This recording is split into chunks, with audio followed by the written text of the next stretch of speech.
latest episode of the Claus Corner. This is a very special and inspirational episode. Today's guest suffered one of the darkest years of his life, in which a father figure passed, a friend and mentor suffered a terminal illness, one child entered psychosis, another child took his own life, and his 14-year marriage ended. Not knowing what was next and how he would ever overcome this emotional crucifixion, he decided to make a pilgrimage through the El Camino de Santiago, known in English as the Way of St. James. Along the way, he met many interesting people and learned many lessons about life and himself. He later wrote a book chronicling his story entitled Into the Fen, a pilgrimage walk across northern Spain. Please welcome Stephen Drew to the Claus Corner. How are you? It's good to be here, Rich. Thanks for having me. I first heard about you back in May, I want to say. You were on one of my friend's shows, Greg Dwyer, and he says, Rich, you got to meet this guy. So I end up seeing you at the Wisdom House, and you did a lecture 3 hours long. Nobody left, nobody moved. It was that interesting. You know, sometimes you get somebody after like 45 minutes moving their seat. Everybody was like this, transfixed listening to you, because your story is so compelling, so compelling, so interesting, and so motivational.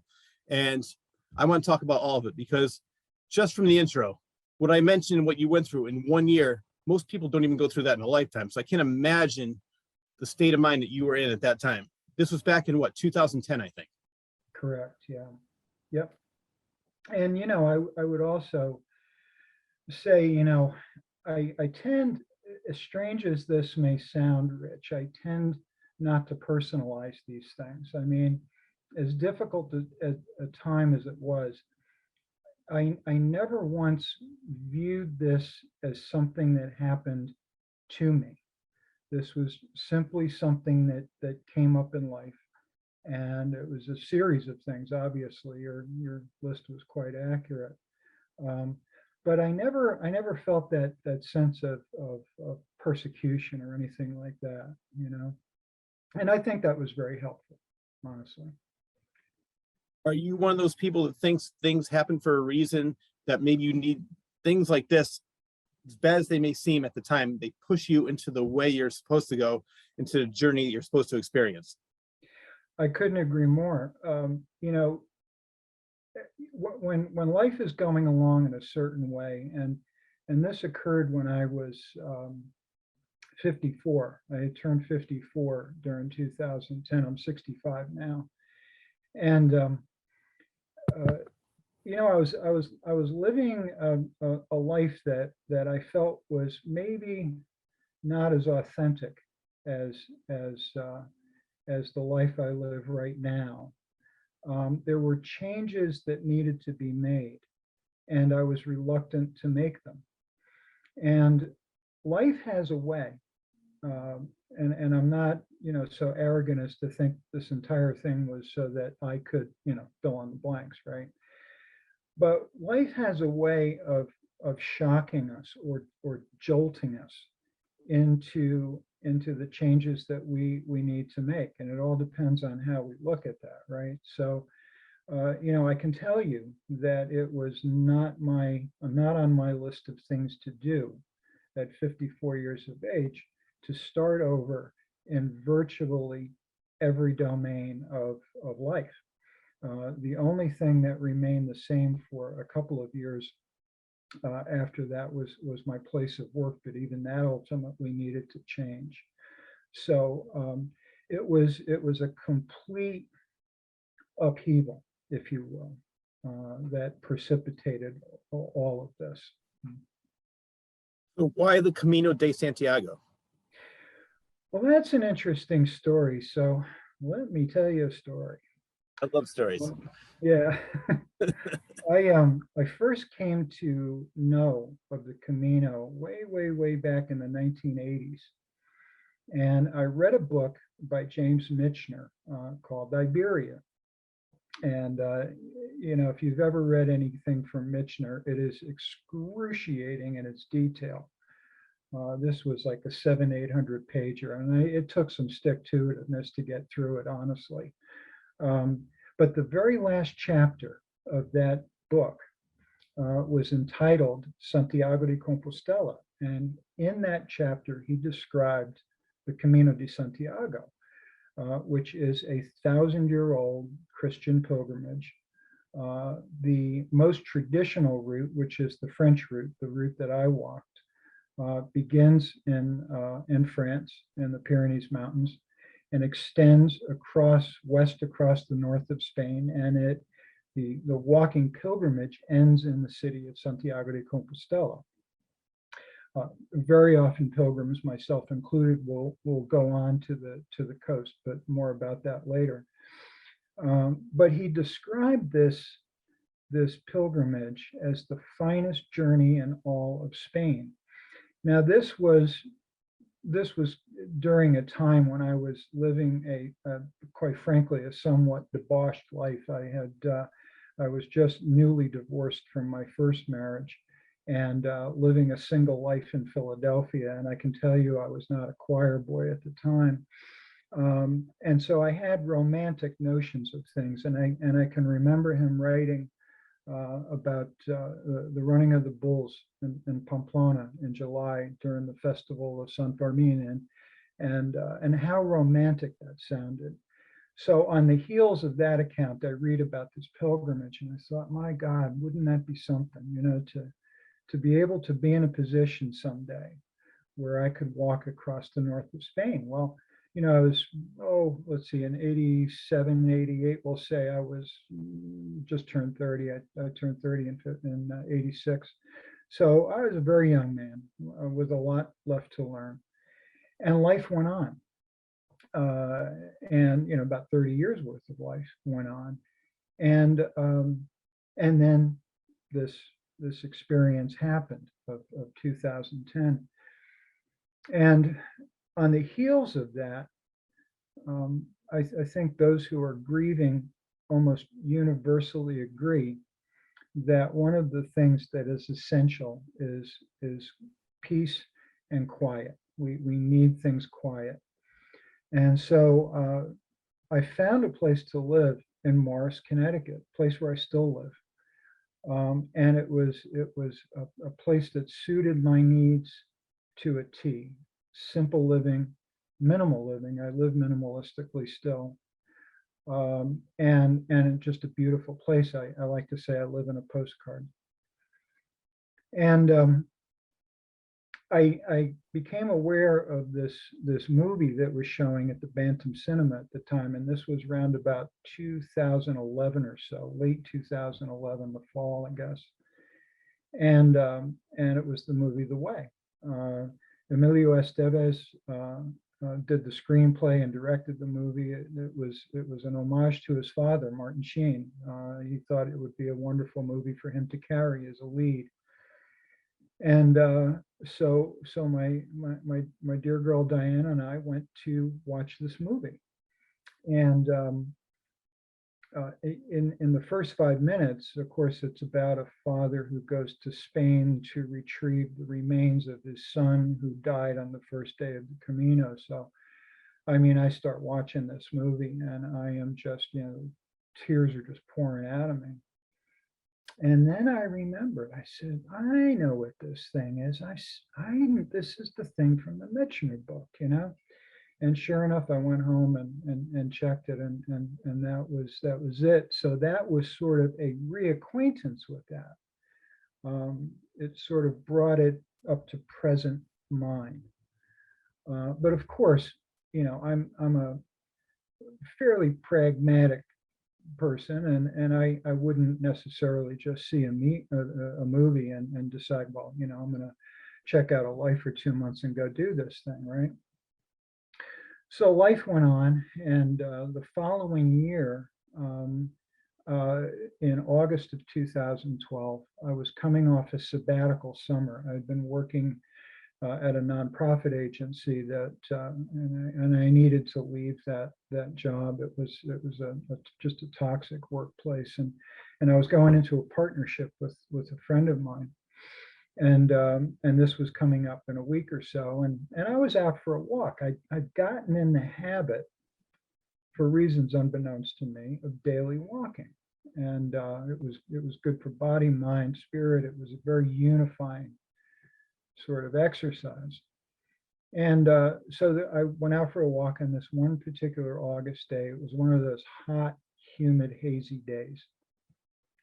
And I will tell you exactly where I was. I was walking, because this is a local show, most people will know this. I was walking on Bantam Lake Road, Route 209. I was walking south, facing traffic on the northbound side of the road. And I was passing Nick's Cove, which is the cove formed by Deer Island.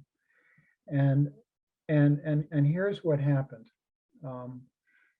In the space of time that it took for 1 foot to leave the ground and return to the ground, in that space of time, the reality of walking the Camino de Santiago entered my life fully and completely. Before that step, there was no thought of ever walking the Camino. And after that step, it was an absolute reality of my life that this was going to happen. And I thought I'd lost my mind. I mean, like I said, I'm a pragmatic guy. Things like this don't happen to me. I meditate daily, but my God, I don't get that kind of special effects, And so I continued walking, and I know my body jerked, and some kind of a noise came out of me, and immediately I had these fearful thoughts. Have I lost my mind? And if I haven't, I mean, I certainly, can't drop everything to do this. My father was still alive at the time. I was responsible to him. I had this new partnership that was on the way, and there was just a lot of things that required my attention. And as I continued walking, there was this sense I like to call. I wouldn't say it was a voice. I wouldn't say it was spoken in any kind of language or words or anything. But there was a sense that relax. It's okay. This is not going to happen next Tuesday. This is something that will happen when it needs to. And in the meantime, live your life. And when it comes time, there will be no doubt. It won't be ambiguous. You'll know when it's time to go. And 3.5 years after that, I left for Paris to go walk the Camino, to begin walking in Saint-Jean-Pied-de-Port in the south of France, in the Pyrenees. So, deciding to walk, that's a highly suspect notion. I think it was more in the realm of calling that all this transpired, and more than a decision, I think it was just an obedience. I have a very close friend who's a Catholic priest, and he was one of the first people I went to for a sanity check. And I'm a cradle Catholic. I'm not a practicing Catholic. So one of the great ironies of my life is that one of my closest friends is a Catholic priest, right? But I thought, here's a guy that knows a thing or two about calling. And I went and talked to him, and he listened very carefully. He didn't make a judgment about it. He didn't interpret anything. He just said, well, he says, it sounds like something mighty significant happened within you, Steve. And wouldn't it be wonderful if someday you could go? And again, 3.5 years later, he was giving me a blessing, and off I went to walk the Camino. So that's the condensed version of how I came to go there. I do have to say, whenever I'm stressed out, even a little sooner, I want to clear my head. The number one thing for me to do is go walk. And I love walking through the woods. So I think that is a perfect thing to do, especially, I mean, you did it times 1,000, because how many miles is this trail? The route that I took is 800 kilometers, which translates into about 500 miles. And then I went beyond that to Finisterre and spent 9 days walking up and down the coastal moors at Finisterre on the Atlantic coast. So I don't know how much I ended up walking, altogether. But it's substantial, and it's done over time, and it's done every day is sort of different in that respect. It's the act of pilgrimage, the outer pilgrimage, if you will, it involves really nothing more than getting up in the morning, putting everything you own in the pack, shouldering the pack, walking the way, and seeing what happens. It's really that simple. And when all the distractions of life at home are removed, it is remarkable what can happen in such a place.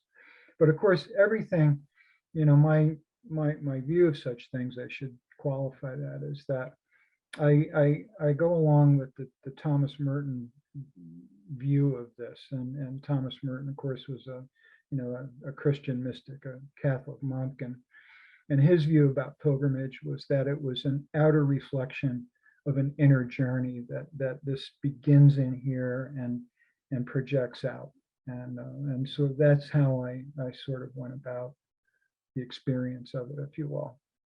You always know you wanted to go by yourself, or did you ever say to your girlfriend or wife, I'd love to have you come with me, or one of your friends say, I'd love to have you join me in this pilgrimage. You know the word I'm trying to say. Can't get it out, but you know what I'm saying. So did you ever have anybody want to join you, or did you always say, I need to do this by myself? It's my calling, and I need to experience it alone? Yeah, there was nobody at the time who was interested in joining me, and I was quite determined to do this pilgrimage by myself. I was not going to isolate there. You meet people all the time. It's virtually unavoidable. You would have to be antisocial to not meet anyone. My very first day, I met a walking partner, a fellow from Canada. We ended up walking for a few days together, and a day or so after that, we met my German friend that I write a lot about in the book, and the German and I walked together for 11 days. I should probably point out, just to kind of sketch a little bit of how the Camino unfolds, what the centering experiences are, and it kind of ties into what you were asking about the aloneness. It unfolds roughly in thirds, and so you could say that the first third of the Camino, we'll say from Saint-Jean-Pied-de-Port to Burgos, is a very body-oriented, carnally oriented, physical world-oriented experience. You're very much into, what the body is being asked to do, and what the sensations are, the different foods, the people you meet, the beautiful scenery. It's very outer oriented. To either side of that centering experience, though, there's the emotional and psychological, and then there's the spiritual, right? Moving beyond Burgos, there is a vast region, about 230 kilometers of the Camino goes across a region known as the Meseta, and it is mildly hilly but mostly flat. Just picture vast open plains, miles and miles of nothingness as far as the eye can see. And the centering experience there is in the mind. It's a very psychological experience. It is about remembrance and reflection. And to either side of that, of course, you have the carnality of the walk. There's always the carnality of the walk. And then there's the spiritual experiences that come along the way as well. And beyond the Meseta, say roughly around the city of Astorga, you begin this ascension into the mountains of Galicia. And ascension being an outer reflection of what's going on in here, right? There's a rising up to where the centering experience is in the spiritual. And to either side of that, there's this psychological experience and the physical experience. And that's not to say that there's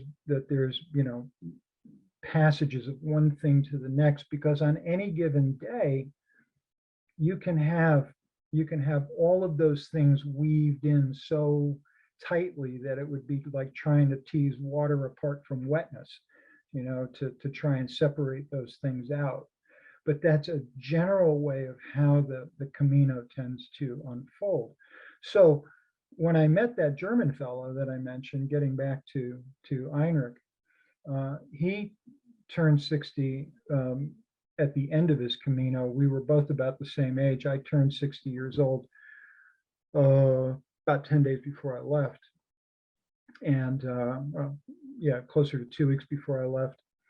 And so what you find is that a lot of the older pilgrims, people in upper middle age and beyond, really tend to relish that solitary experience of the Meseta. So when we were walking between, say, Pamplona and Burgos, and that first, that carnal center, carnality of that experience, we talked about this, and we had a mutual agreement that come Burgos, we were going to go our separate ways, because we both needed very much to face the Meseta as solitary pilgrims, and that was a good decision, to be sure. Yeah. Well, I saw the movie The Way also. I love that movie. With, as you mentioned, Martin Sheen, directed, produced, and written, and starring his little cameos, Emilio Estevez, and actually has Renee. His daughter was in the movie for about 30 seconds. But what I love about that movie was it's very similar to what you described with your own journey, was that he was so depressed about his son. He was doing this journey for himself. He didn't want to be bothered. Along the way, he met people.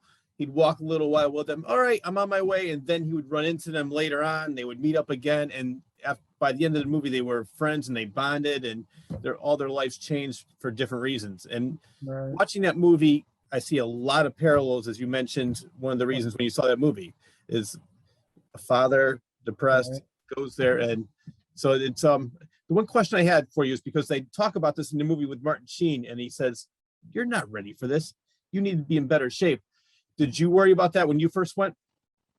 Not really. Of course, it's something that you consider, because it's a daunting thing. I mean, I was in good walking shape. I'd done a couple of training walks with a pack, and I've hiked in the past. I've hiked a lot more since then. It's become kind of a way of life for me. But I was in walking shape. I had pretty good cardio. I was in reasonably good physical condition, so I wasn't as worried about it. But think about it. I was on the Camino a total of 39 days. I took 3 rest days, 1 in Burgos, 2 in Leon.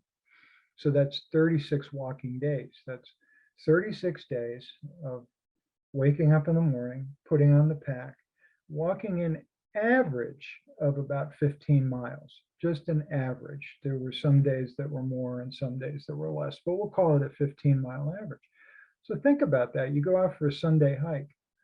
If you go to, White Memorial, someplace like that, you go for a Sunday hike and you do 10 or 13, 14 miles with a pack, and you come home and, man, you're beat, Well, on the Camino, you're going to wake up the next day and you're going to do that again. And then you're going to wake up the next day and do it again, and so on and so on. So it's kind of a daunting thing. All that said, though, the really cool thing about it is that there's this energy there. Pilgrims talk about this. Pilgrims have been talking about this for hundreds of years. There's this energy of the Camino. And there's this sense, I know this sounds kind of weird. A lot of what I've said sounds kind of weird now that I think about it, but there's this sense that we are being carried. And pilgrims come in all shapes and sizes. I mean, not everybody that goes and walks is like the wiry backpacker build, There's a lot of people that have some weight on them. There's a lot of folks that are not in the best physical condition, and yet they walk every day. And by the time they get into that final push in the mountains of Galicia, they're just, a 20-kilometer day is nothing. You're just so used to it by then. But it is remarkable, and there's an energy that carries us. So we have to respect the matter at hand, and if we have any medical issues, we probably need to, consult our physicians or whatever it is. I had really no pressing issues, so it wasn't something that I needed to, run by anybody. but yeah, you can, it is, it is a push. It is definitely a push. Have you ever run into anybody that was passed out and needed medical attention while you were walking? No, the closest I came, there was a very difficult stretch of the Camino just before Astorga. And I met a fellow, I met up with a fellow, I caught up with him. He looked to be older than I was, not by a lot, but enough. And he was bent over, sort of holding his knees. I don't know where he was from. We were having trouble with the language. And, you know, I offered him water. I offered to carry his pack, and he wouldn't have any of it. He was on his journey. But that was the only time I ever saw anybody, you know, really, really suffering. There are those who get severe blisters that on their feet that can be quite crippling, and those need to be, you know, obviously need to be treated. You know, because if they get infected, now, you know, you've got a big problem. But other than those kind of things, I didn't see anybody, you know, just flat out incapacitated. Did you do a lot of research before you went regarding what you should wear, how you should dress for it, and how much you should put in your backpack? I did. The YouTube had, if you are planning on something like that, no matter what through hike you're doing, if you're doing one of the through hikes in the States, or you're going overseas to do one of the pilgrimage routes, anything like that, YouTube is a great resource for that. Camino packing list, that's all you have to put in. And there's about, at the time I was looking at it, I had my choice of about 15 or more people doing videos on that. So I used a 48-liter pack, smartly packed. It is trekking, it is not backpacking, so there's no camping gear involved. We stay in albergues, hostels, hotel rusticas, places like that. So there's a bed every night, and there's no camping involved. So you can do it. My 48-liter pack, loaded up with water in the morning, would be about 18 pounds or so. 18, 19 pounds, and then get lighter as the water is consumed. But yeah, it was, you know, quite manageable. And there was nothing that I had brought really that was excessive. There's a postal office in Pamplona that is famous for being the place where people say they send truckloads of stuff back to the States from there, people that overpack. And so but I was fortunate, and my 48-liter pack in 2016 when I went would be considered on the large side. Now there's a real tendency for downsizing, and most people are in the 38-40-liter pack size. So you can do it you can travel really, really lightly. After seeing your presentation, I did go on YouTube and I watched a lot of the videos. And I think for me, the only issue I would have was that because of my blood pressure, I take water pills. And watching these videos, I didn't see a lot of bathrooms along the way. That might be an issue for me, but so because you can go miles and miles, is that correct? Yeah, you can. There are days when services are kind of sparse. But how do I say this delicately? For men and women, Yeah. it's pretty much accepted that you can just get far enough off the path, if you will, to where you can afford yourself some privacy and do your business. Nobody's going to look funny at you if you're caught coming back to the path. It happens to everybody, and you do what you need to do, you know. So that's really not an issue at all. You also mentioned that every night you had a bed. In the movie, I saw two different things. One where there was a room filled with beds, and then other times they had hotels. What did you do? Did you do the one room with all the beds? Because I'm guessing it's cheaper that way and maybe a little bit more efficient. And then the other way, if you wanted a little bit more comfort, maybe a night or two, get the nicer hotel. And how would you get that? Do you book it ahead of time? You can. In fact, now this past season, which is coming to an end right now on the Camino routes. At one point, a couple of weeks ago, I had 5 different friends on 3 different routes over there. And what they were telling me was that because of COVID restrictions, you literally have to book ahead. When I did it, you could wake up in the morning and decide how far you want to walk and pretty much be rest assured that you were going to get, you walk right in and get a bed somewhere. But now there's of course there's an app for everything, right? And now they have a lot of booking apps. I used booking apps the last third or so because it gets a little more crowded near the end. So just so I didn't have the stress of that, I was booking ahead myself. I'd either call ahead, which was fun. I got to use my rudimentary Spanish and have conversations with them. And then sometimes I would use something like booking.com or whatever, and then just book a bed that way. But there's different levels of accommodation. There's sort of 3 classes, if you will, of albergue. So albergue in France, it's auberge, but that's the dormitory style, bunch of beds in one room. At the lowest end of the scale is the municipal. And I just don't recommend these. They are dirt cheap. You can get a municipal bed for 6 or 8 euros for a night. But the chances of you running into bed bug issues in one of these places is pretty significant, which is why I recommend treating sleeping bag, pack, poncho, anything that's going to come in contact with beds. You pre-treat that before you leave with permethrin. They sell it at REI. It's pretty cheap. There's also a class of albergues that are run by parochial organizations connected to the local Catholic churches. They tend to be a little bit more rustic.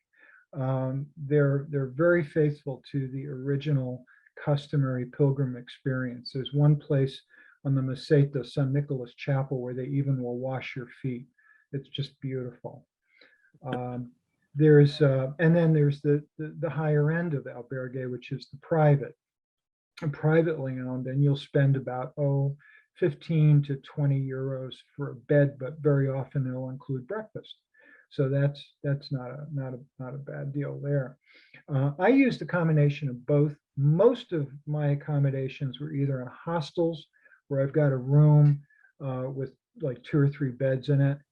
Sometimes I'm sharing, sometimes I'm not. Or a hotel rustica, where I've got my own room. I never spent more than 35, 40 euros for a hotel room. So it's no matter, even if you go on the higher end, it's pretty cheap accommodations. So, but there is a variety of, it all depends on the comfort level and what your budget is. I think most people, if they budget, let's just say the euro is about $1. It varies, but for convenience sake. So if you were to budget 40 to 50 euros a day for food and lodging, you'd be fine. How were the locals? Were they resentful of all the tourists, or were they very welcoming? Very welcoming. There's, Spain is a very Catholic country. It's remarkably Catholic, and for the locals who live in the Camino towns along the major routes being the Frances route that I walked that you saw in the movie, the Norte, which goes along the northern coast of Spain, the Primitivo that comes down from off the Norte from Oviedo.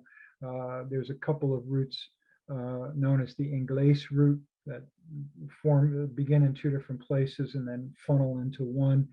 All these roads lead to Santiago. There's a couple of routes that come up from Portugal. There's a route that comes up from the middle of Spain. So on all these routes, the towns and villages that these routes pass through, they tend to honor the pilgrims. And it's actually quite touching, because in their religious tradition, to provide assistance to a pilgrim who's either lost or hurt or is in need of something, to provide assistance to that pilgrim is a good thing religiously. It's a good check in the block to have. I can give you a quick example, and I wrote about this in the book. I was in a town on the Meseta, Carrion de los Condes. It was it was a pretty good sized city actually, and I was looking for my accommodation, and I could not find it for the life of me. It was a Saturday afternoon. The place was busy. They had some kind of an exposition going on, farm equipment and other things, and it was a happening place. And I could not find my accommodation. I walked from one end of this place to the other, and I was lost. And I was just at the point where I really didn't know what I was going to do. And I had tried calling the accommodation, and no one had answered. And so I was standing in this crowded plaza, and out of the crowd, this elderly couple literally materialized in front of me and came right up to me because, I think my body language was saying I'm pretty well lost here. And the woman started speaking to me in rapid Spanish. A lot of times you have to tell them to slow down. And I asked her in Spanish where this accommodation was. And so the older fella waves me along to follow him. And I looked at the woman like, is this okay? And she's kind of shooing me along. Yeah, go follow him. And he leads me over to this old door. It's all beat up, paint chipped door. And he pulls out this softball size mess of keys, picks one out like first time, puts it in the lock, turns it, and the door opens up, and he goes in, and it's a dark storage area. And I can see it's almost like a tunnel, but I can see an opening at the other end. And he takes about 5 steps in, and he looks around, and he's waving me along. And I'm thinking, I can see the headlines, now, Pilgrim found in darkened back alley, and I've seen too many horror movies. I know what's going to happen next. exactly right. So I was having this experience, do or I don't. And I thought, this is crazy. Trust the Camino. When does it ever let me down? And this guy seemed okay. So I followed him, and he takes me through this maze and right to the back door of exactly where I needed to go. So, and that was good for him. It was good for me. I'm thanking him profusely. Muchas gracias, muchas gracias. He goes, nada. And he just disappears back into the shadows. It was beautiful. I'm not sure if it was just for the movie or if this is how it really is. In the movie, they wanted everybody to leave their backpacks outside. I don't know what area it was, but in the movie, the reason I'm bringing this up is because it's the opposite of what happened to you. It was a kid steals Martin Sheen's backpack, and he chases after him. The father comes and apologizes. So I'm guessing you did not have any experiences like that. No.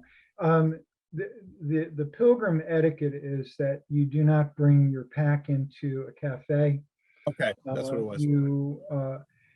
The way when you're going into, most of the albergues before booking were first come, first serve. So you would put your pack in order, and that's how you would claim your spot in line. So you would just put your pack, leave it, and then come back when the albergue opens, usually 1 or 2 o'clock in the afternoon. So that's when that happened. That scene was filmed in the city of Burgos. And I had, it was interesting because I had dinner one night at that restaurant where they filmed that, and I was sitting at the outside tables before I realized, oh, this is where they filmed that thing. But it's, I never had a problem of anything, being stolen. I think that was just a little movie magic to make things interesting. So. That it was. Now you say that there are 2 classifications of walkers, tourists and seekers. Well, is there any judgment at all? Not with you, but within. No, there's a bit of a judgment in making such a statement. There are people, I think, who go and they'll join these Camino tours, which are fine. I mean, I learned my lesson with this, and I wrote about this in the book, and I pretty much laid my judgment out, bared my soul with that. there's a saying on the Camino, and it's a very judgmental thing, but it's actually kind of true. It says, whereas tourists are served, pilgrims are grateful. And it's just a general difference in attitude. We're not there to be taken care of. We're there for our own purposes. But here's the interesting thing. You meet all kinds of people there. Now, invariably, pilgrims tend to be called to the experience, maybe not as dramatically or in as interesting a way as I was called. But calling comes in an infinite variety of forms. And I'll give you an example of this one fellow I met very early on. I met him on the first night in Roncesvalles, the first stop in Spain. He was a retired federal agent. What kind of federal agent, I have no idea, but he was an intriguing guy.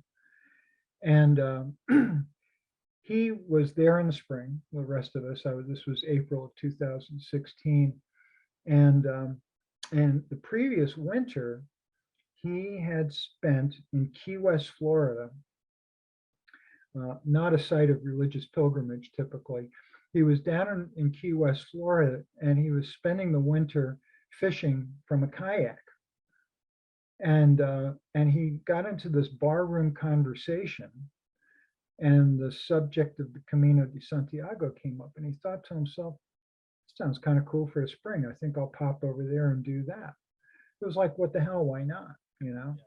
And he also had, some intention of meeting ladies, and there was all kinds of things. He was sort of a roguish sort of fella, likable, but you could tell he was up to no good. And I had met him not long after that first stop on the Meseta in the town of Fontanas, and he had a story to tell me about these women that he met, and he was going on about that. Well, I met him again a couple of weeks later in the city of Leon. I was sitting on a Saturday afternoon. I took a couple of rest days in Leon, and I was sitting on the plaza where the cathedral is. And I was doing this little spiritual exercise, and my eyes were closed, and I was listening. And then something told me, open my eyes. And I opened my eyes, and I see this guy walking toward me across the plaza. And he had a little bit of a limp going on, but as he got closer, he knew it was me. He was heading right for me. And so we hugged, and there was something very different about this dude. This guy who heard about this pilgrimage in a bar in Key West, Florida, who basically was there primarily to get laid. Let's just put it out there. He had gone through this change. He was a very different person. And I remember actually getting kind of emotional about that. And his whole tone, his whole demeanor, his whole purpose for being there had shifted, and he was a pilgrim. So I learned in that and a couple of other experiences not to judge, anybody's, reason for being there or how they're going about it. You can take these Camino tours where they bus you around to different sites, and you walk for 10 miles or so and get back on the bus and go to a luxury hotel. And, there are a lot of folks that just can't go out there and walk. This is how they need to do it. And I ran into a group of these folks after leaving a town on the Meseta, at the end of the Meseta, actually. And I had this judgment about them. It's almost like I viewed them as, you're blocking my way kind of thing.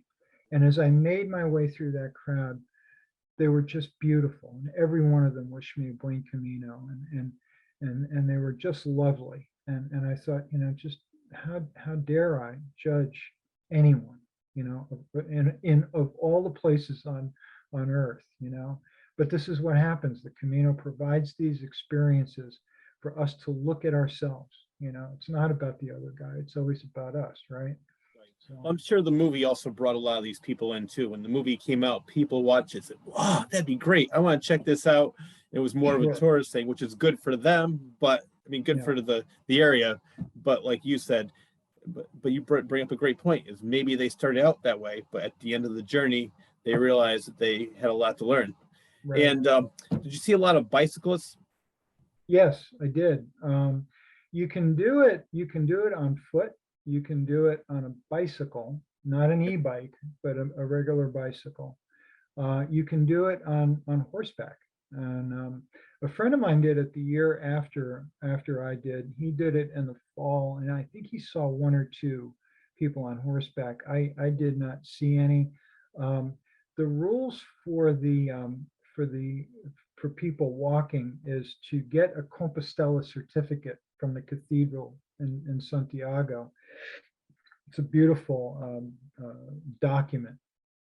The rule is to earn one of those, you must walk at least the last 100 kilometers of the pilgrimage. So from roughly Sarria to Santiago de Compostela. If you're on bike, you need to do the last 200 to get a Compostela. That's really the only difference. You get that proof through the pilgrim passport? Yeah, you have it's called the credencial, and you begin at your starting point wherever that may be. Some people begin like I did in Saint-Jean. Some people begin in Lourdes. A friend of mine walked from Lourdes. Some people begin in Le Puy, which makes Saint-Jean the halfway point. They're looking at a 1,600-mile or kilometer pilgrimage. But wherever you start from, you collect stamps at each stop along the way, and then that documents the fact that you did the pilgrimage, and so you're given this document called the Compostela, and it's beautiful. Your name in Latin, and it's gorgeous. It really is. Is it easy to get lost walking that trail? Pardon? Is it easy to get lost? No, I ran astray a couple of times just because I was gapped out, not paying attention. It's almost impossible to get lost. It's very well marked. There's some form of marker in each of the regions that you walk through. You begin in Nevada, you transition to La Rioja. They have their own style of marker. Castilla y León, which is the largest section you walk through, and then finally into Galicia, and they all have their own style of marker, but it's all based on these yellow arrows. There's yellow painted arrows all over the place. There was a Catholic priest back in the 1960s. I used to be really smarty pants and know his name, but I forget now.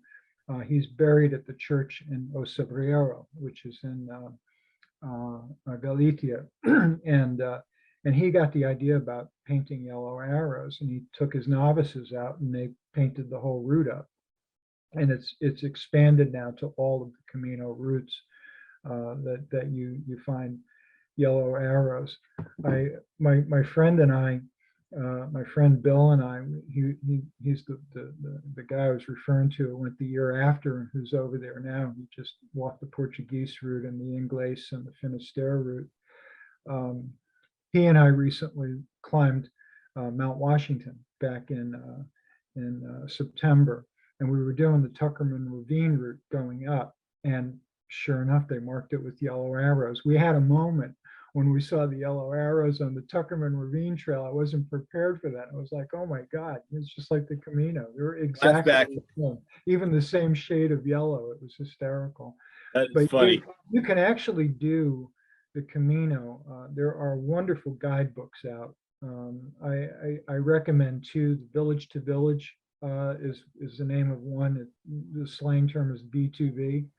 And the other one is any of the John Brierley guidebooks. He's a guy from the UK who writes spectacular guidebooks. But you can make your way 800 kilometers reliably and not have a guidebook. It's virtually impossible to get lost on this thing. And people will correct you if you stray off or anything like that. It's pretty hard to get lost though. I was going to ask you that. For most of the walk, is it a line of people, or are there moments when it's just you walking the trail? There's plenty of moments like that, especially out on the Meseta, where there's nobody within a mile or two of you. A lot of this depends on the time of year that you go. I went in the spring. I left Saint-Jean on April 20th, and I got into Santiago May 28th. Now, as you get through the middle and the end of May, the college kids from Europe start coming down. It's kind of turned into a rite of passage for European youth to come do the Camino. And what they do is they start in Sarria so they can get the Compostela certificate. And so that last 100 kilometers tends to choke up quite a bit. But they're late risers. They're up partying all night the night before. So if you get up if you get started at 7 o'clock in the morning, like I would, you generally don't see them hitting the road until about 10 or 11. So it's really not all that bad. During the summer, it's quite busy. I think my next Camino, I'm probably going to do in the fall. I just want to have that experience as well. And it's decidedly less crowded in the fall as well. I'm going to do a different route, or actually two routes, but I think I'm going to try the fall just for the variety of it. Weather-wise, what do you recommend? Yes, there's advantages and disadvantages. The summer is brutally hot. On the Meseta, there's no shade. It's all open. Sort of like picture walking across Nebraska, and and so it gets very, very hot. 110, 115 degrees is not uncommon for July and August on the Meseta. Where you can find shade in the other regions, Nevada, La Rioja, Galicia is always tends to be, much cooler. It's in the mountains and it's much more lush. But the spring is beautiful for the colors. You went to my presentation at Wisdom House, and I think you were at Morris as well. And when I show those photos, it's just, some of the colors are just breathtaking. Yeah. That's the only time of year that you find those. Things tend to get blonde and dusty through the summer and the fall. Of course, in the springtime, the risk is rain. So I kind of weighed it all out, and I thought, well, I think I'm going to go for the spring. And as it turned out, I only had 3 torrential downpours. You'll walk through rain fairly regularly, but it's not that obtrusive.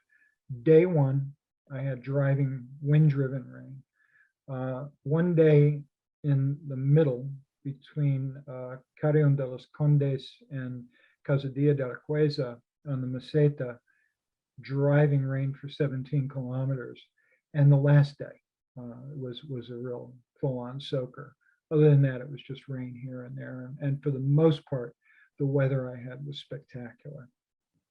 Well, as you mentioned, I saw 2 of your presentations, and one of the pictures that I remember the most, I might get the name wrong, but I think they're called mustard plants. Oh, yeah. That's such a great picture. Actually, yeah. And in fact, the place you're talking about, I was so taken by it that I insisted that photo be the part of the cover image of the book. And this is an old church. And then they did a wraparound thing. The book designer did a wraparound thing. So there's another, ruined kind of structure on the other side. But these are all mustard blooms. And of course, this photo, and the photo I show in the presentation is a full, full-on representation of how yellow they are. But even that doesn't do it justice. If you can imagine, 30, 40, 50 acres of mustard blooms, and what that does, it sets a glow in the air. It's remarkable. And I remember thinking, when I came upon this place, it was just west of Pamplona. I remember thinking, I wonder if this is what heaven looks like. It just took our breath away. There was 3 of us walking together at the time, and we all just kind of slowed to a stop, and it was just awe-inspiring. And for the time we were there, the light was just right. There was that glow in the air. And it was the first place that I thought I started thinking about thin places, that Celtic idea of thin places, places on earth where the veil between, you know, matter and spirit is just paper thin, wispy, you know.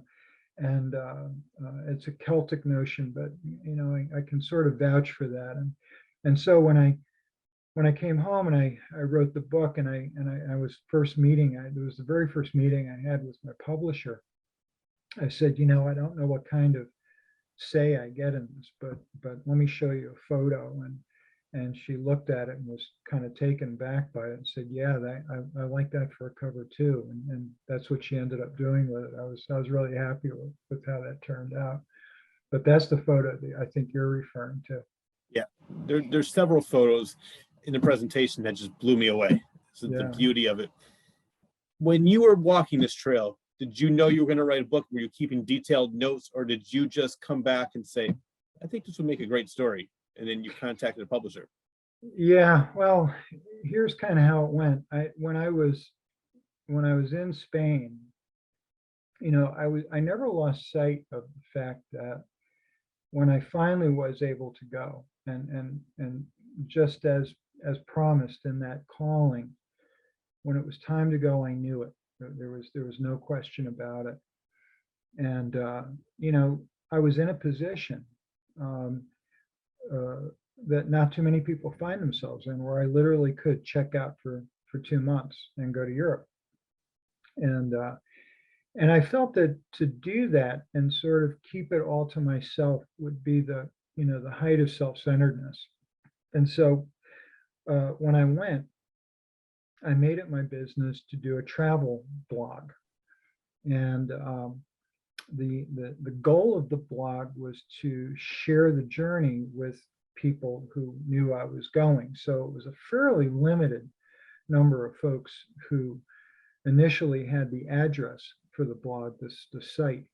And that expanded because people were kind of sharing it around.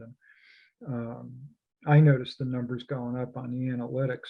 And so I took first person photographs. There was no selfies, no food photographs. What I saw, my viewers saw.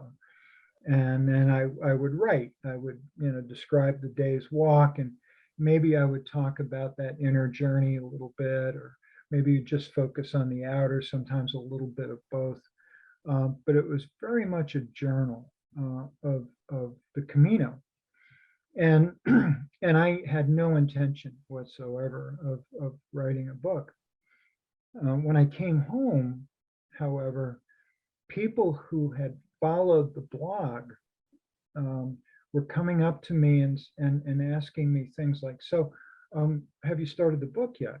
I'm like, what book? What are you talking about? And they're like, well, surely you're going to write a book. And I'm like, geez, like, why would I do that? And then I would say things like, gee, you know, I don't know what that would look like. And finally, I kind of got tired of listening to myself saying such stupid things, you know, and instead of just being gracious, you know.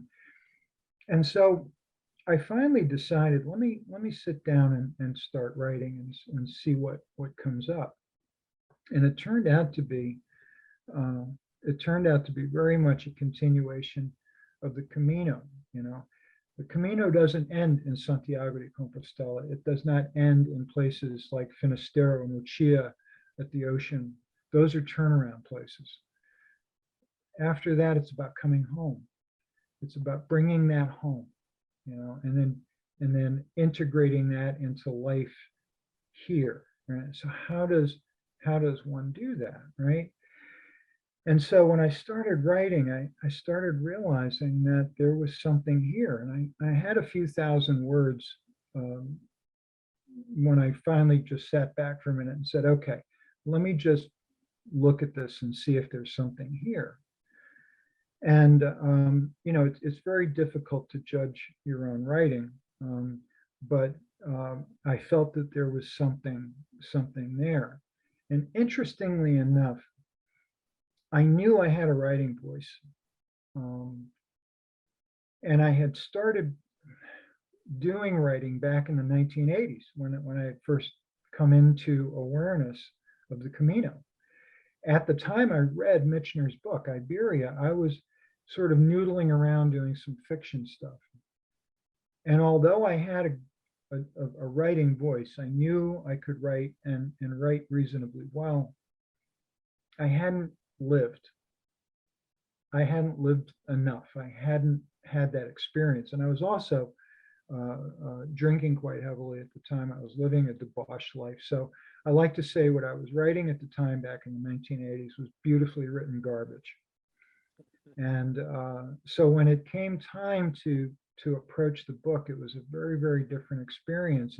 And that old writing voice that I had walked away from for decades presented again as if it had never left. Although this time I wasn't writing garbage. And so I sort of made a deal with you know, the source of such things, you know, try to keep this as secular as possible. And I said, okay, here's the thing. I will show up every day. I will sit at my desk and I will work. And I will produce the best work that I can produce. And I will then seek to share it in whatever way that looks like. Now, if anybody's ever tried to publish a book, you know that that's a daunting task in itself. It's not supposed to be easy. And I wouldn't say it was easy, but I was stunned at how swiftly that whole process proceeded. This is not a self-published book. This is a traditionally published book, which is it's rarefied air to be so privileged to be able to publish that way. And that's not lost on me. I'm very, very grateful for that. And so it's been that experience of, you know, the Camino shifted from walking to writing, and from writing to doing things like this, and getting up in front of people and sharing the Camino experience and other things as well. So that's sort of how the book evolved, if you will. And I worked on it. I'd say I spent about a year and 2 or 3 months writing it. I spent most of 2018 in revision, and then started submitting for publication at the end of 2018. And in February or March of 2019, I had a contract. I had a book deal. So again, it's not supposed to be that swift a process, but that's how it worked out for me. Proper place. You have so many interesting stories in these books. I want to ask you about 2 of the stories. You said the first day of walking you started was the toughest. So what happened on the second day? The second day, I think that was something about where you washed off the path by the rain. Was that you? There was a story you told, and I wish I wrote it down so I could remind myself, but there was something to do with either you or somebody who that was walking on the trail, was washed off the trail. oh, I think I know what you're referring to. The first day you walk, in my case, I walked the Napoleon route out of Saint-Jean. So that involved a very, very steep climb through a mountain pass in the Pyrenees. So it's an up and over sort of day. And the first night you cross the Spanish border on that first day at about the 20-kilometer mark. And 25 kilometers brings you into a town called Roncesvalles in Spain. The second day, the walk is actually much, much easier. It's a beautiful walk through beech forests. It's just gorgeous. And it goes to a town called Zubiri. And just before Zubiri, there is a notorious 3-kilometer downhill stretch. And it had just rained and it was pretty much washed out. So picture wet mud on shale. That was the surface. And that was some meditative walking, I will tell you that, step by step by step. it took us quite a while to do that 3 kilometer descent into Zubiri. That was one of the first, big challenges, and of course it was downhill, right? Yeah. Are there a lot of hills on the trail? Um, More so near the end. In the Cantabrica Mountains of Galicia, there's a lot of climbing. It undulates. There's a lot of up and down. The middle tends to be flat, couple of elevations here and there, but it's mostly the beginning and the ending. Once you pass through Pamplona, there's plains west of that, and then again it's just rolling hills until you get pretty much into Burgos. I might not be pronouncing this correctly, but what is the Meseta? The Meseta is that middle region that I referred to. It's about 230 kilometers, and it is the gateway to it is the city of Burgos. Anything west of Burgos, you're on the Meseta, and and it ends around the geography of the Meseta ends around the city of Astorga, just before that. So it's just imagine miles and miles of nothing, basically. And the interesting thing about this is that the star of this region is not the land, it's the sky. And the sky changes from moment to moment. You've heard of Montana. They refer to Montana as big sky country. It's got nothing on the Meseta. I've been to Montana. I've seen what they refer to as big sky country. The Meseta will put it to shame. It is just phenomenal, such that this can happen. I was walking, and I can't remember. It was one of the Casadillas. I can't remember the exact name of the place. It'll come to me. Oh, Boadilla del Camino. I'm sorry. I was walking into the town of Boadilla del Camino, and on the Meseta, you can see 5 to 10 kilometers ahead, no problem. And I saw where I was going. I saw where the Camino, was tracking, and I was watching in that 5 to 10 kilometer distance a storm cell. In the spring, that the weather tends to flow south to north in Spain on the Camino, so it's going from left to right in front of me. And I watched this storm cell just creeping across Boadilla.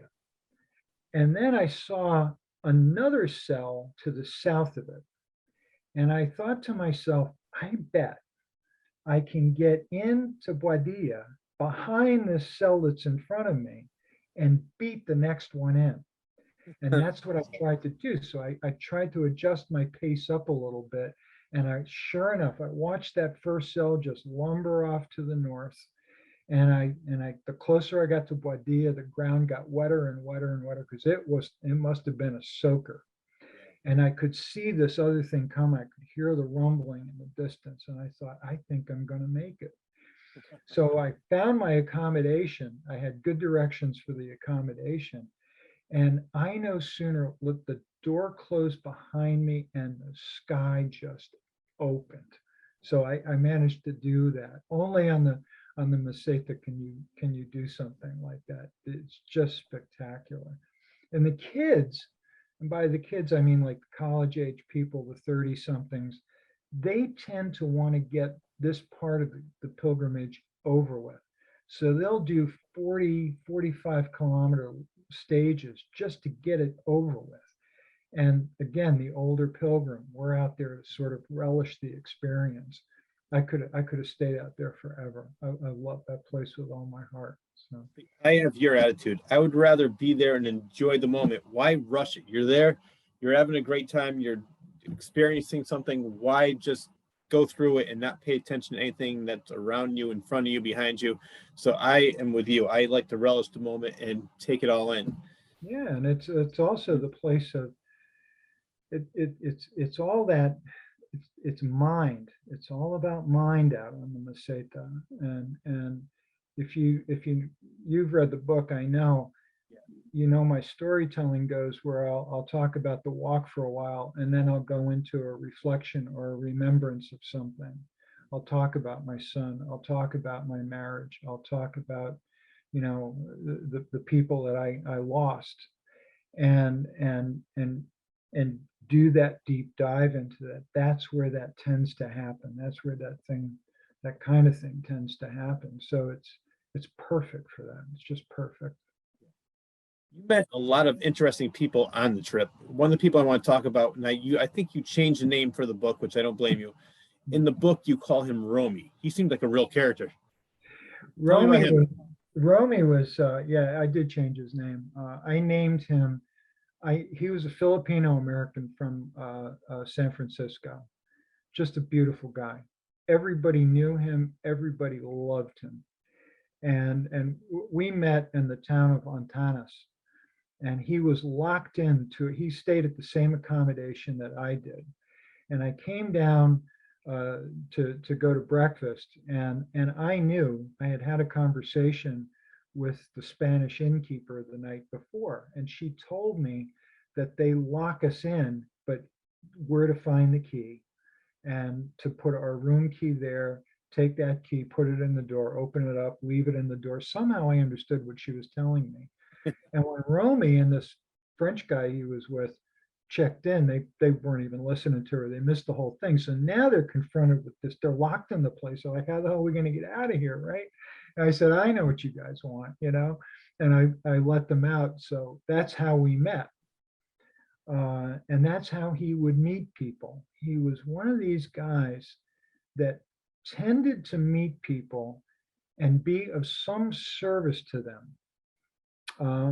And everybody that you talk to, you could walk into a crowded cafe and say, hey, anybody seen Romy today? No, we haven't seen him, but we saw him yesterday in such and such a place. And I used to call him the mayor of the Camino.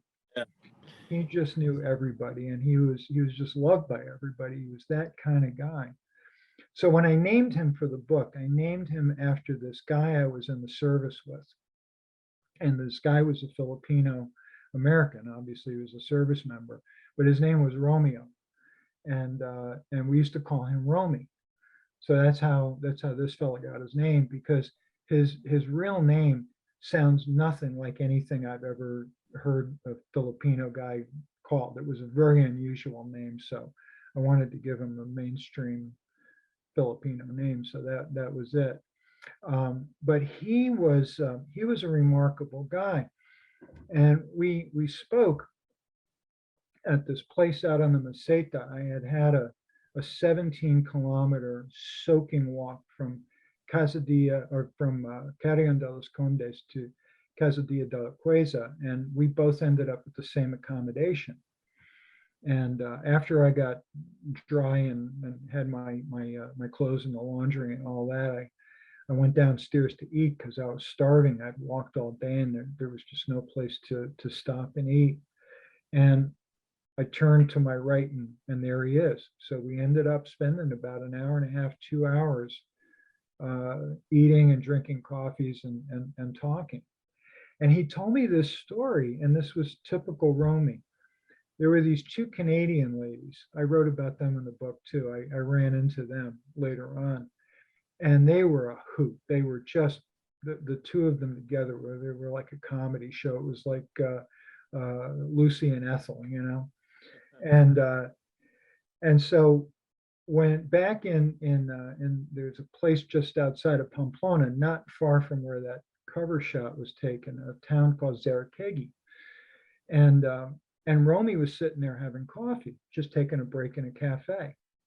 And this guy from the Guardia Civil, who's like they're like the police force, comes in, and he's got this passport from this Canadian woman, and he's looking for her. Now, when you check into accommodations, you if you're traveling with somebody, only one of them needs to present a passport, so they can kind of loosely track you, and because they scan it in and they know where you are. Well, this guy was looking for this Canadian pilgrim because he was trying to get her passport back to her international passport, not her pilgrim passport. So he's listening to this. He overhears this whole thing, and he goes up to the policeman, and he says, "Let me see her picture, just in case I run into her. I'll let her know that you're looking for her." So he shows, and he sees the name and all that. Next day, he's in Punta Arena, and he's having coffee, and he overhears these two women talking about having to get to Madrid so they can get to the Canadian consulate and see about getting this poor woman a new passport. And they're going through this whole tale of woe. And he says, "I got good news for you." And this was typical Romy. This was, he would find himself with people at the precise moment that he could do the most good. He was just a beautiful guy. Did any of the people that you met on the trail, did you ever give them your book so they could read it? No, I don't have contact with anybody. And this is interesting because I'm an unusual pilgrim in this respect. A lot of people, you meet people on the Camino. I walked with the German guy, Heinrich, for 11 days. And for me, it was important to leave those relationships on the Camino, because invariably what happens is people fall out of touch. And there's a certain heartache to that, you know, and those relationships were so meaningful that I didn't want to risk that.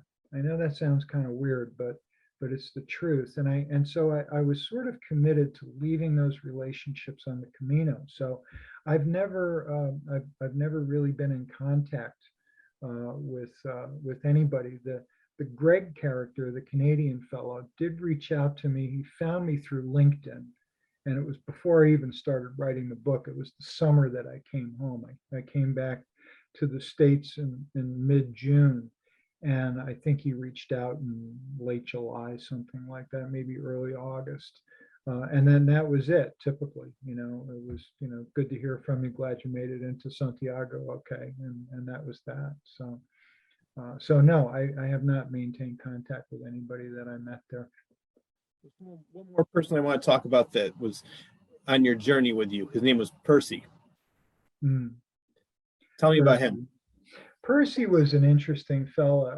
I met him in Camino de Guadillo, the place I beat the thunderstorm in. We met at dinner that night, and Romy was there. Romy was coming around to the tables, and when he got around to me, he told everybody around me the story of how we met in the hotel lobby in Ontanas and how I set him free for the day, and everybody got a laugh out of that. And so the people around me, nobody was really engaging. There was a couple of people that just didn't speak English. Anyway, this guy Percy was sitting to my right, and turned out he was from the Pacific Northwest. And so we just got to talking because we spoke the same language, and he was there by himself, and he reminded me a lot of me in the sense that between that conversation and one we had a few days later in another place in Sahagún, we ran into each other, and his marriage reminded me a lot of the marriage that I had come off of, my second marriage, where there was this, it was very cordial. It wasn't any kind of, major disagreements or anything, but there was just this parting, right? And he was going through a very, very similar kind of thing. He had met a pilgrim in the book. I named her Danny. I never met her. But they got to talking and walking, and I think that there may have been some kind of interest going on there. And of course, I only was privy to half of that relationship, so I don't really know exactly how things turned out for them. But that was the last time I saw him, was in Sahagún. I saw him. I'm sorry, I did see him one day after that, just passing him on the road, and he asked me if I'd take a picture of him. He was taking a break on a bench somewhere, and took a picture, and that was the last time I saw him. One thing I can imagine that's a lot worse now than when you were there was how polarizing people are now regarding especially politics. Did you encounter any of that? Where now I think it's a lot worse than it was back in 2010, where you don't like this, you don't agree with everything I agree with, I don't want to talk to you, I hope you die. I mean, you get people that extreme. Did you encounter any of that with the Pilgrims? No, not really. The closest it ever got to that was, so this was to time this. This was in the spring of 2016, and it was sort of like primary season here in the States. And and I don't, I certainly don't want to get into politics in our conversation here, but there was some genuine concern expressed from the Europeans, like, are you guys going to be okay, kind of thing. And my basic attitude was, like, I'm just not here for this, and that only came up maybe 2 or 3 times. But my whole thing was, I'm not here to discuss American politics, and then I'd make some light joke about it, or something like that, and just move on. So it was a couple of maybe 2 or 3 inquiries about that, and that was it. Most people are really, that on the Camino, it tends to transcend that. The Camino is a very unifying experience, and I had a moment that I'll share with you out of the book, if you like, where I had that view of the singularity, if you will, of humanity. And that's the kind of thing that tends to happen there. Whereas when you get into political discussions, it's all about division, so it's almost counterintuitive to the Pilgrim experience to even go there. So thankfully, it really didn't come up that often. Good, happy to hear that. I want to talk about some of the things that you encountered on the trail. What is the Black Christ on the cross? The Black Christ, that is something else. It's in the cathedral in the city of Burgos. Now, the cathedral there that just celebrated 800 years of existence. They spent 500 years building this place, and it is spectacular. It's got mostly Gothic influence. There's some Renaissance influence because it went through these various periods in its history when it was being constructed. But if you go to the cathedral in Burgos today, what you find is it's arranged like most of the cathedrals in Europe. There's a central main area, the main altar, the main body of the church, right? And a sanctuary. And then around the perimeter of that are many chapels. And these are obviously smaller spaces, right?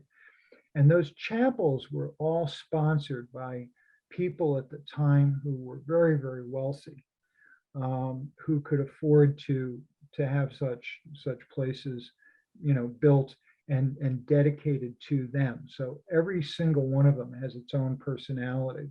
There's one behind the main altar in what would be the sacristy, which is it's almost like a church unto itself. It is spectacular. 2 sarcophagus side by side, the sheriff of Burgos and his wife, literally buried there. In the floor of the main sanctuary, El Cid is buried there. I mean, it's just a who's who of Spanish culture in this place, right? And it's spectacular. It's overwhelming, and so it is. Basically, it's been reduced to a museum. They literally will hand you a self-guided, you pick out the English one, and you carry this handheld device through all the different areas. And it left me so flat. It was just, I wasn't in a cathedral, I was in a museum. Well, there is one area, there's a capilla or a chapel that is set aside for daily worship. And if you go to the front of the cathedral building, there's the three main doors, right? The right door goes into this, I can't remember the full name of it, but it's basically the Chapel of Christ, or the Christ. Dead quiet, absolutely no photography allowed in there because it's a place of worship. Dead silence. And there is a crucifix there over the altar that is the most striking thing I've ever seen in this respect. It's referred to as the Black Christ. Many hundreds of years old. The skin on this statue of Jesus on the crucifix is made of real skin. They use bovine skin, cow skin, and the hair and the beard is actual real human hair. But the expression on this image is, and you can actually Google this, if you Google the image for Black Christ Burgos, Burgos, it'll come up with some images, and it is the very face of utter suffering and utter peace. It is remarkable. And I had everything I could do to keep from taking a photo of this thing. They were very, adamant about no photos being taken, and maybe it was my old Catholic guilt or something, but I complied, and I didn't take a photo of that, but it was remarkable. Absolutely. It's funny, reading your book and hearing all the different stories, it makes you realize how young of a country the United States is and the lack of history that we have compared to other countries. And I want to give you an example from my personal experiences. I went to Romania back in 2005 on a Transylvania.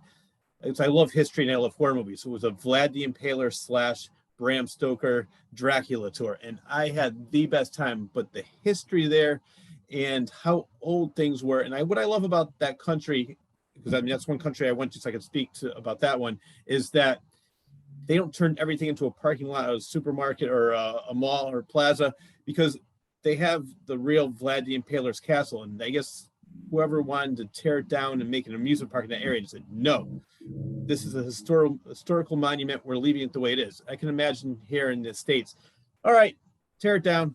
Let's make a mall. So I love that when I was reading your book, that's one of the things I took from it, was that there's so much history in that area, and it was so interesting. And that's just one of the many stories that you talk about, and I read in your book. It's so true. Something old in Connecticut is what, 300-400 years old, maybe, right? 300 years old. It's about as old as it gets. But you stand on the bridge in Punta Arena, and you're standing on the same stones that have been walked on for 1,000 years. And you find yourself just kind of folded into the experience of time. The castle of the Knights Templar in Ponferrada, same kind of thing. They overdid the restoration on that building, on the Knights Templar castle. There's the part where you walk in, it's too clean, it's too perfect. But there's a section that they have not touched, and that you walk deeper into the complex, and now you've got that whole time thing going on there. I had quite the little experience in there as well. But you're absolutely right. It's to go really anywhere in Europe is a walk through time. That's why I love that quote from Mark Twain: "Is travel is fatal to prejudice." Because I think of people, they live in their little bubble and they think that, what they see on TV is reality. They don't realize if they go to another country, experience a little bit of life, it's like, wow, it's so much different than what I'm hearing, so much different from what I thought. And it makes you more open-minded. And I think I highly recommend everybody get their own passbook and travel as much as they can. Oh, absolutely. Yeah. It's funny, Rich, that when pilgrims on the Camino speak to each other, and this is regardless of when they go. This is the strangest thing. There's this idea about the first week or so. The first week or so, you're saying things to each other like, "Wow, what's it like? What's it going to be like going back to the real world after this experience?" Right? And then you let another week go by, and then it dawns on us all. This is the real world. That's not, you know, the world back home in the States is a world of distraction. It's all about distracting us from who and what we truly are. But when life is reduced to put everything in the bag, shoulder the bag, walk, see what happens, when there's nothing more to life than that, that's when we get in touch with real life. And what we come back to, the challenge is taking that experience and folding it back into this unreal world of distraction. And that's the pilgrim challenge on returning from Camino. That must have been tough returning back to the States after going through all those experiences. I can Right, imagine. right. There's a quote in the movie, The Way, when Martin Sheen and Emilio says, where Martin Sheen was not happy with Emilio being the free spirit and wanting to travel and not settle down. He goes, it may not seem like much, but this is the life I chose. And Emilio says, you don't choose life, you live life. And I love that statement. And I think everybody would be much happier if they can at least, maybe, I know it's impossible for some people to live like that all the time, but make a little time for yourself and live life a little bit and experience more things. Yeah, I mean, I think the matter of choices is a highly suspect notion. You know, I don't think we have as much choices as in things as we've been led to believe. Now, it's just a notion. That's a whole nother rabbit hole, Rich. But it really is true to live life. You know, to express life. Now we're talking. Now life has a chance to live through us, if you will. You know, and that's kind of how that was my takeaway from that statement. I love that quote as well. Yeah. I'm going to go back a little bit because you did mention earlier that you used to drink, and a character, or I mean, it's a real person, but his name or his nickname, they used to call him Parking Lot Bob. Who was he, and how do you know him? Bob was I have to tread lightly here. He was a mentor of mine, if you will, in terms of recovering from drinking. And you know, I was one of those who, you know, drinking was a problem, but the real problem was that drinking was my answer. So, you know, to have a lasting recovery, it's best to do that in the company of others. And he was the guy who kind of showed me the way. Now Bob, unfortunately, uh, he's one of the people who was lost that year. He had a relapse early in that year in 2010, and later succumbed to another terminal condition. And he was the guy who gave me a life that I never. He was one of the guys that gave me a life that I never could have had otherwise. So I always hold him, you know, very much in my heart. You know, as to what happened with him, I'll never really know. You know, I can have my suspicions about things, but I'll never really know. But he was a fellow that showed me how to help others and how to live a clean, sober life. Well, you mentioned in the book, you ended up being there for him when the tables were reversed. Yeah, Good. absolutely. Yeah. It was my honor. It was not my pleasure, but it was my honor to be of assistance to him, as he had been to me countless times. You know, he's a wonderful guy. Tell me about David and his House of the Gods. David is in Spanish. His name is David Vidal, and David was he was a unique human being. Is still quite alive. So he ran a refuge. I mentioned before when I found that came upon that fellow who was having difficulty on that particularly difficult stretch of Camino.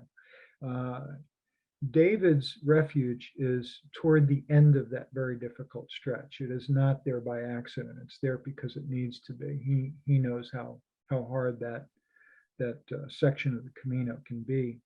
And it's just before the city of Astorga. And it's on a plateau.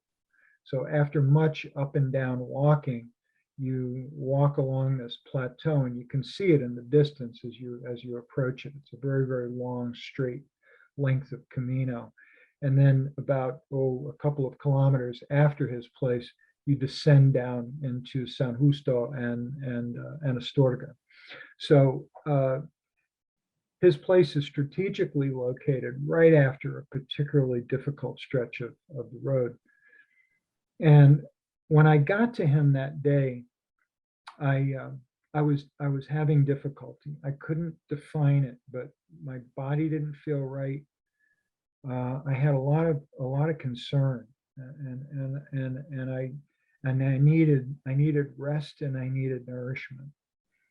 So I came upon this place, and he had this, in addition to having places where you could sit and rest, and he had a beautiful courtyard. He actually lived there, lived in a hammock, slept in a hammock. He operated this place all by donation, right? And so he had fruits and juices and all kinds of good stuff there. And when I first arrived, he came up to me and he greeted me in English. And very intense dude, sort of an old hippie look, weathered face, kind of a ponytail, scruffy beard, with these piercing light blue eyes. And the kind of eyes that just kind of look right through you. And he made it a point to tell me how important rest and nourishment was for the walk. He said, you must be rested, you must be nourished. Have anything you want, my friend. Glad you're here. I had this really emotional reaction to this, and I'm thinking, well, maybe it's just because I'm kind of hurting right now. And so I took some juice, I took some watermelon and another piece of fruit, and I found the donativo box, the donation box. It was actually hard to find. Put some money in there, and then I went over and I sat down and I watched this guy. And I watched him greeting every single person that came by there. Nobody escaped. He got around to everybody, and he would greet them in whatever language they spoke. So the Koreans, he would greet them in Korean, whatever European country he would greet. He knew how to say hello and welcome in all these different languages. And so there was this universal thing going on there. And the energy in this place was just beautiful. And when it came time to leave, I was very reluctant. I mean, I knew I needed to get into Astorga. It was a very long, difficult day. I needed to get to my accommodation, but I was reluctant to part company. So I got my pack on, and I got my sticks up, and I was kind of walking over, and I wanted to say goodbye and thank you one more time, just thank you. And so I did. I spoke to him, and in the book I talk about the guy had an energy. It was almost like the air around him vibrated, And he pulled me close to give me a hug, and he said, Buen Camino. He says, have a beautiful pilgrimage and have a beautiful life, my friend. And this is 5 years ago. This is in April of 2016, and we're in November of 2021. And I still cannot tell that story about that man without getting emotional. He's remarkable. And as I walked away, I felt that I had a sense about two things. Remember those phases of the Camino I was telling you about before, right? I had a feeling that I was passing through a portal, that I was passing from the centering experience of mind to spirit. And that this was the guy that said very simply, this way, please. As to the experience of him, I really believe it was the closest I've ever come to being in the company of a living saint. You know, his entire life, his entire existence is about sharing nourishment and rest with pilgrims. That's it. He's got no agenda. He's got no, he doesn't have a list of things to tell you about. You know, it's completely unconditional. And he's just one of the most beautiful people that I've ever met. An older man. He's probably in his, it was very, very difficult to guess his age. I would have probably put him in his late 40s, Yep. Weathered. So it's Yeah. it's a little hard to tell, but those eyes, Rich, I will never forget those eyes. It's unbelievable. Actually, if you go on YouTube, and in English, it would be David Vidal, Vidal, David Vidal. And you can find short snippets of him on YouTube, just people going by and taking quick, cell phone videos of him. There's not a whole lot last time I looked. And it doesn't really do it justice, but it gives you an idea of what he looks like and what he sounds like. You never found out what his story was, why he's doing this? Never did. I know of some people that know him. And in fact, I was doing a podcast last week with a guy from Portugal who knows more of him than I do. And I had meant to get into that conversation with him, which it never came up. So he's I think maybe, just he's kind of enigmatic to me, and maybe he just needs to stay that way. I don't know. Yeah. I like the mystery. I think that's a good thing. Yeah. Just leave it the way it is. Right. You know what? Reading your book, I like the way you think and a lot of things you say. And one example of that is you talk about why stones are the perfect metaphor for sin and burden. I'm not sure I wrote it down if you don't remember exactly what you wrote about that, but I love that. It says stones are abundant and have weight. They're difficult to break and are made only over a great time. We stand on them and they seem to support us. Yeah. It's sort of like the devil we know, Yes. What you're referring to is a place on the Camino called Cruz de Ferro.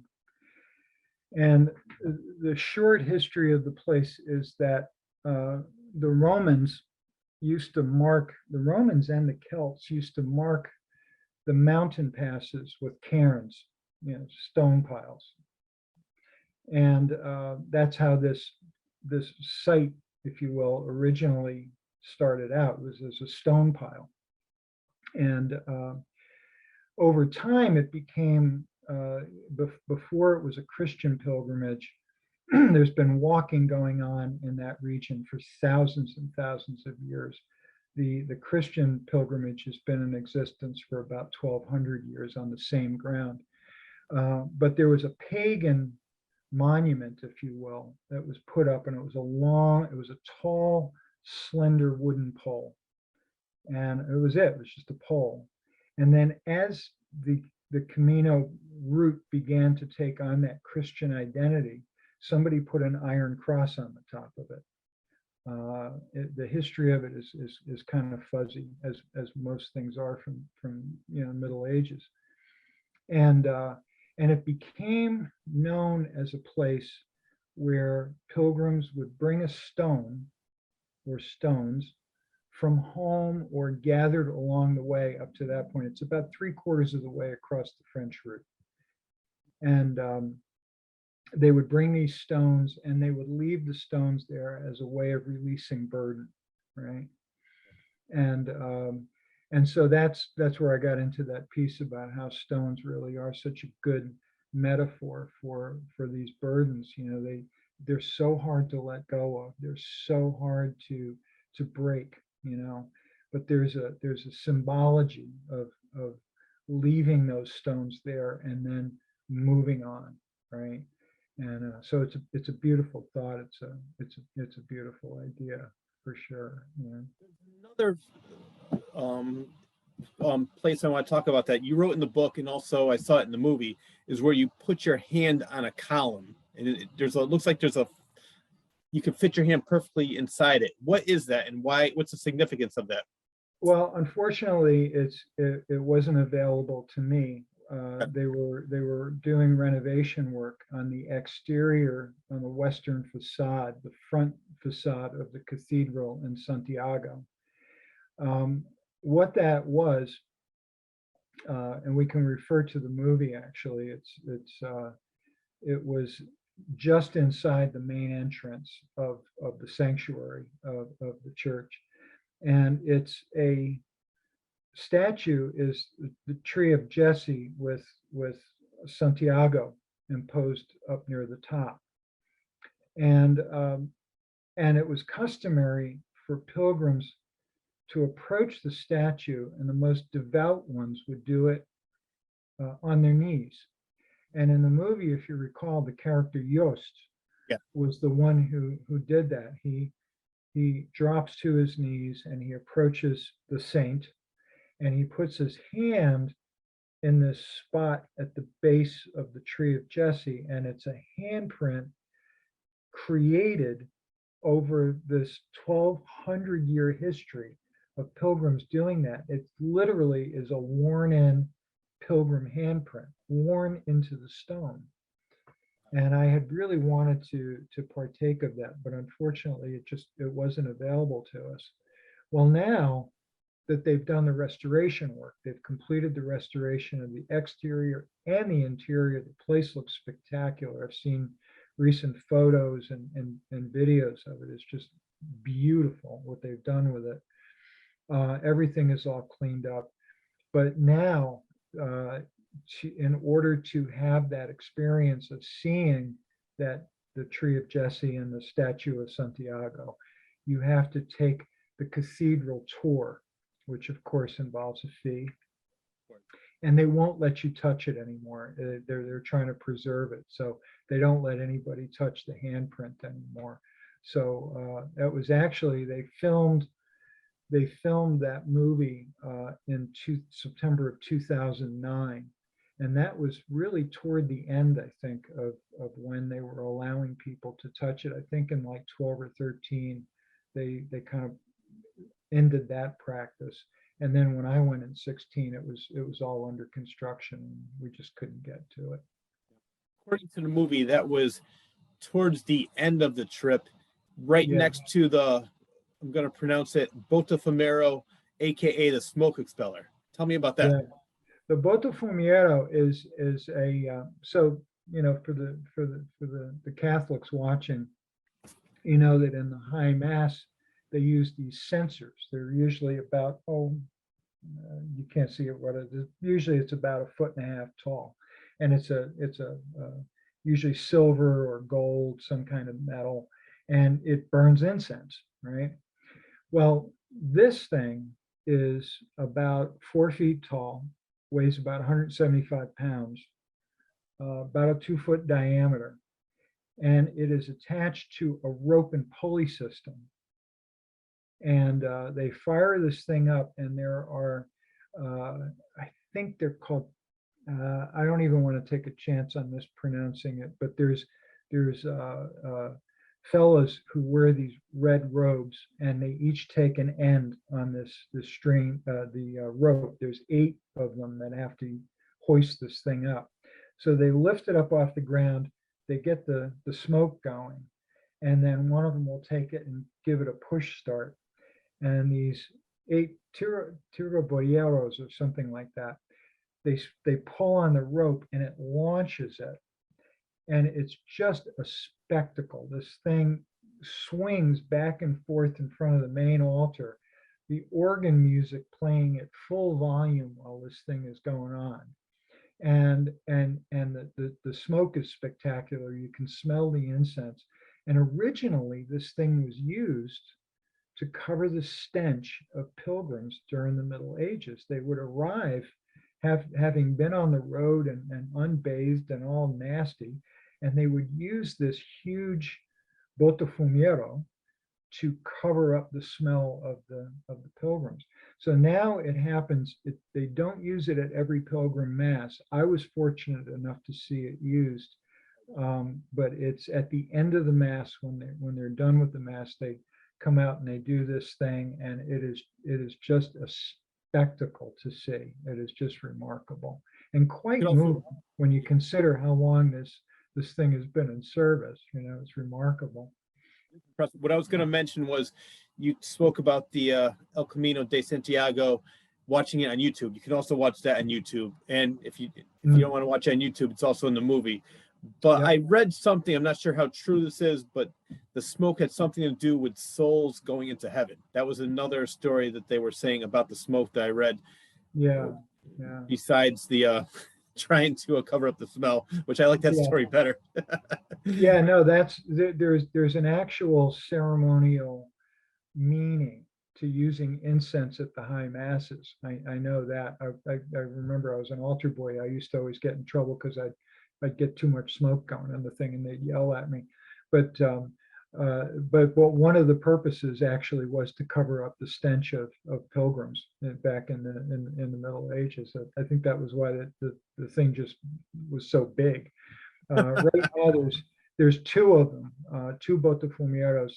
They're both identical, so you can't tell which is which. But yeah, they typically use them at the 12:30 Pilgrim Mass. It's a mass that's been going on every day for 1,200 years. History is very, very impressive. I Yeah. love the stories. So, what is the criteria to obtain your Compostela certificate? Basically, that you walk at least 100 kilometers if you're on foot, or 200 kilometers if you're on a bike. You have to present your credencial with the appropriate stamps. So there's an office in Santiago that you go to.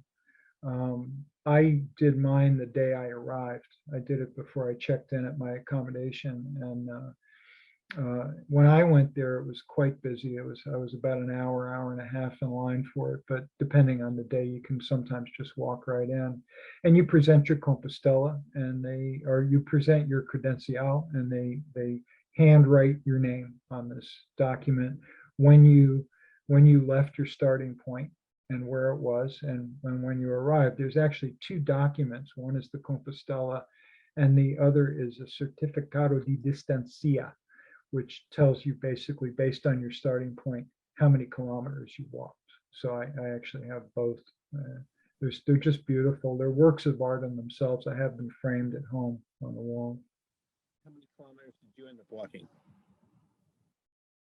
Pardon? How many kilometers did you end up walking? I walked 800 kilometers. Yeah, yeah. So I definitely qualified. Yeah. Yeah. Tell me how it felt when you received your final stamp and the walk was completely done. What was going on through your mind then? Well, that's the thing is as I was mentioning before, you know, the walk is not completely done. You've arrived at the end of the route, but that turns out to be but a turnaround place, because now there's going home, you know? And so I sort of have come to the place, and I'm kind of running short on time here, so I'll condense this, but I'm coming to a place where I look at life as pilgrimage, capital P, right? So I've been on one Camino walk. I plan on going on at least one more, but it's all pilgrimage, right? And it has been since I literally don't know when. Right? When does, it's like my first line in the book, right, Rich? It's when does anything really begin? You know, when did this thing start? Was it when I was called on that country road in Morris? Was it when I saw the movie? Was it when I first read about the Camino? Was it when my son was born? Was it when I started having a drinking problem? Was it when my drinking problem ended? Was it the day I was born? I have no idea. But this is the way is made by walking, as we like to say on the Camino. So to come into this life, to express the highest form of life we possibly can, I think that's kind of what this is all about. In my own case, I spent a little time in Santiago, a couple of days, and then I traveled out to the town of Finisterre. Finisterre translated is end of the earth. In Gallego, the language spoken in the region of Galicia in Spain, it's called Fistera. And I spent 9 days out there, and I needed every one of them. I needed to walk more. I needed to walk along the moors and the cliffs by the Atlantic Ocean and to reflect. And there was more experience and more understanding to be had out there. It was the perfect place to sort of bring the Camino experience around kind of full circle, and then take that home. And that's kind of how it evolved for me. Well, I know you have to go. One last question. I want you to tell everybody what's next and where can people find you? What's next?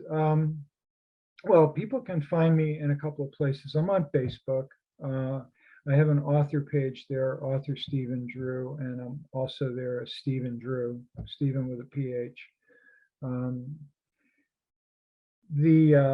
I also have a website, authorstephendrew.com, and there's a journal there. I haven't posted in a little bit. I've been writing some other things, but you can get a pretty good sense of writing, and there's some stuff about the book in there for sure. The book itself is available wherever books are sold. If you buy online, all the online sources have it. Bookstores can order it if they don't stock it. Most don't stock it, but because it's well distributed, any store can order it and have it for you in a few days. I always suggest people use, independent bookstores, places like Hickory Stick in Washington Depot, or Bird's Books in Bethel, or House of Books in Kent is a good one. So places like that all carry it. Barnes and Noble can order it. They have it in their online stock. I'd love it if people would read it, obviously. In the meantime, I do periodic presentations on the Camino, and those I will always post and publicize in Facebook. I'm pretty well caught up with that for now. I'm going to try and get into one up in the northwest corner, but that's kind of still in the works, so I don't want to announce anything there yet. And in March, this coming March, not specific to the book, but specific to the experience of having a difficult time and being resurrected from that difficult time.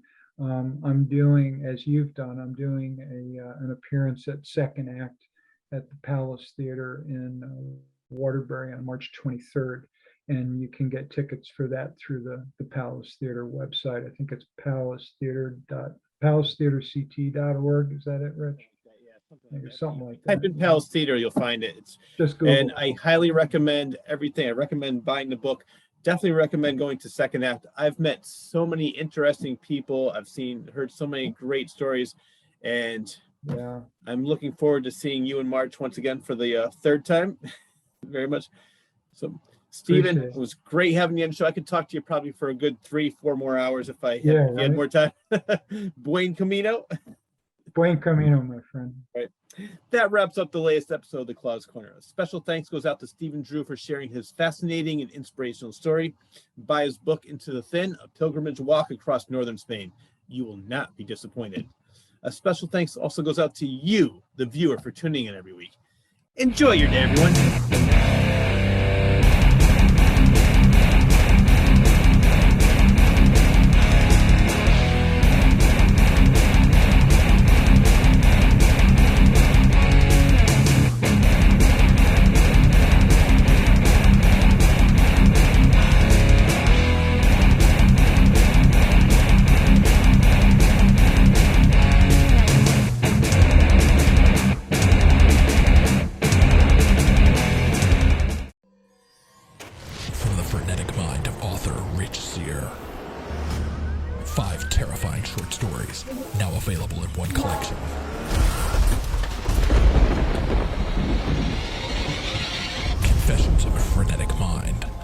tales of blood-curdling terror. Available on Amazon and Barnes & Noble.